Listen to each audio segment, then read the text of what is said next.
Hi guys, and welcome back to Lasting Peace. Thank you for being here today, and I'm really excited. We did get a few questions in, and I'm going to address one person. Her name is Kimberly. Sent me 4 questions, and I'm really excited.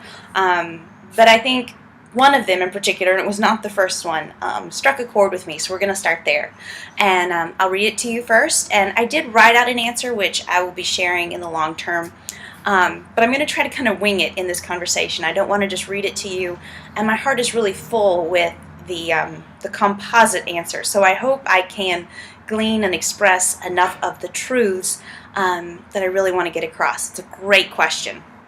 So, Kimberly wrote, a couple weeks ago, I was at my sister's house, and my nieces were climbing all over me, and they commented several times, "Why are you so skinny?" Then last week, one of my nephews asked me, "Why are you so skinny?" I will tell you, I was speechless. I don't know what to say, or didn't know what to say. It shocked and scared me. It was the first time they've ever said anything like that. I don't want to give them the wrong impression of anything. I want them to have a right perspective. The first time when I could finally find the words, I said, God makes everyone in all different sizes and shapes different. But that felt so false and empty and wrong. It's true, but it felt like an excuse. Then the second time, last week, what just slipped out was, well, would you love me if I wasn't? That tells me there's something more. What do I fear? Do I fear that I won't be loved at all if I'm not skinny? Have we, or I, so embraced this that we fear rejection if we are no longer skinny? She says, I'm not really sure how to phrase this question. Maybe this is it. How do you make the transition from this skinny to just healthy and still be okay with me? Excellent question. And I will tell you that first off, the biology of it kicks in. As I gained weight, it really became less of an issue. Ironically, that's the truth.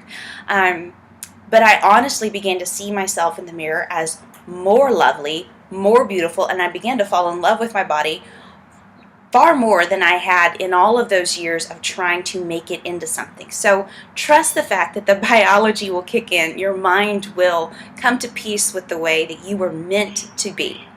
So I wanted to start with, it's a question I actually heard in a sermon. This pastor was talking about, he was really upset with the possibility his father actually might commit suicide.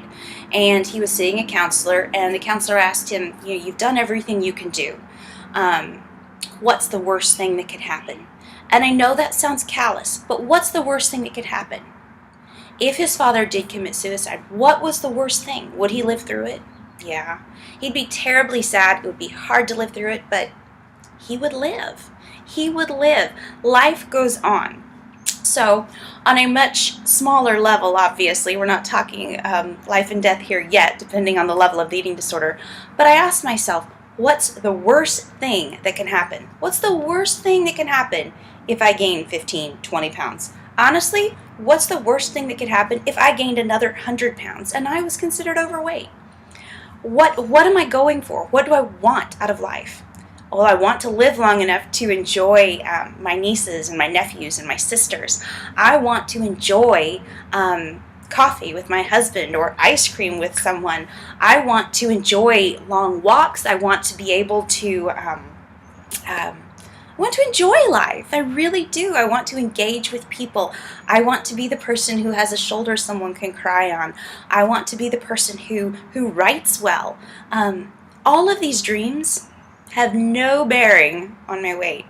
I don't have to work out every day for the rest of my life to achieve them. I don't have to count calories to achieve them.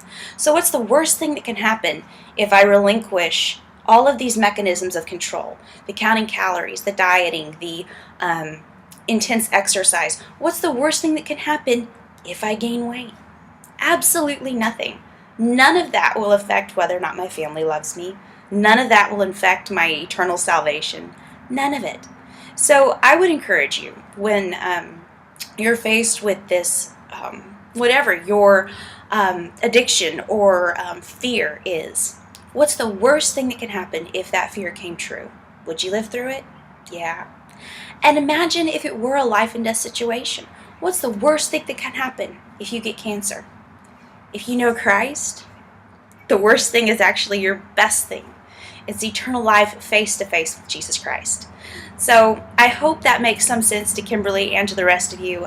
Thank you so much for being here. I'll address another one of Kimberly's questions next week, and I hope the rest of you would submit some as well. I will list beneath this video all of the variety of ways that you can do that. Thanks again. See you next week.